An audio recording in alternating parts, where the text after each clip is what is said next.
Hello YouTube, this is Judging Game 44 here, and today, well, we're talking about the main 6. Now, reviewing the episode, we're not technically going to review the episode, this is actually a theory of what happens at the end, but I'm going to give you a quick talk on it. Basically, this is the episode we were expecting for a while, like for over a year now, pretty much where Chrysalis came back, and we had no idea what she was doing, of course.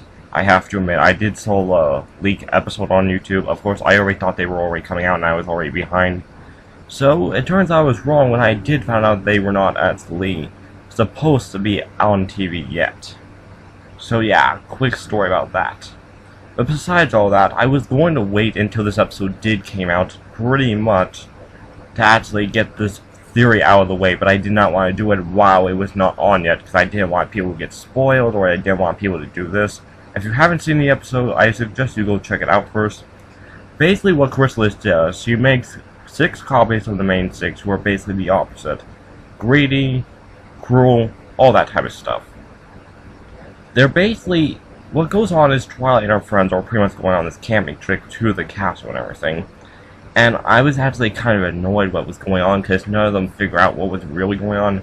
It was pretty much Fluttershy hanging out with someone, like with Pinkie Pie, and then pretty much Fluttershy was gone, and then pretty much Crew won, and then she left, and then Fluttershy came back, and then Pinkie Pie's getting angry. It's like that, of course, I guess it's trying to teach, but really, there was really nothing that interesting about it. But at the end of the episode, when the Chrysalis did got to the Tree of Harmony with the main 6, she actually did try to track Twilight, because Twilight was actually trying to betray her and everything, the evil Twilight. And basically what was going on was actually kind of where the theory comes down to play. When each main 6 actually is disposed of their opposite, pretty much like cruel, selfish, mean, not laughing. So, what exactly goes on is pretty much that the element turns black, grabs them and sucks the life, and next you know we're getting these rainbow color logs. Now, there are a few possibilities I actually see with this. One is actually possibly the elements of harmony are no longer bound to Twilight and her friends, which this brings me to an interesting theory idea. What if the students at Twilight School and everything might become the next main 6? Yeah, I'm not joking. That's literally how I can think this could possibly go. We have seen where each one has kind of represent one of each one.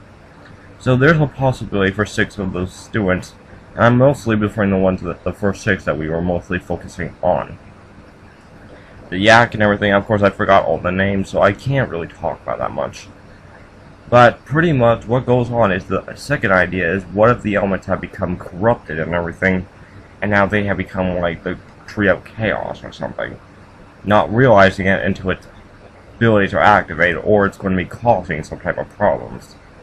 And my last final one is that these elements, if they did become corrupted, it's possible Twilight and her friends can't even use them anymore because they don't even represent. So they might have to try to find a way to purify it before. Because the interesting idea is that Chrysalis might actually come back to take them if she finds out what exactly can go on. If she can find new bearers of these elements, she could pretty much use it against Equestria and everything. So that's an interesting idea. I already heard what's going to happen at the end of this series, at the end of this season though. But I'm not going to tell you what it is because it is going to be kind of a spoiler, or because we don't know what exactly is going to happen yet. But I will review that episode by the time it does come out. But until then though, that's just my quick theory idea of what's going on. I was really not going to make a review of this episode because it was kind of really boring to me in a way until all the way at the end what was going on. But yeah, that's pretty much the whole entire thing. Anyway, I hope you did enjoy this theory idea. Until then, this is Judging Game 44, signing out. Until then, I'll see you all later. Bye!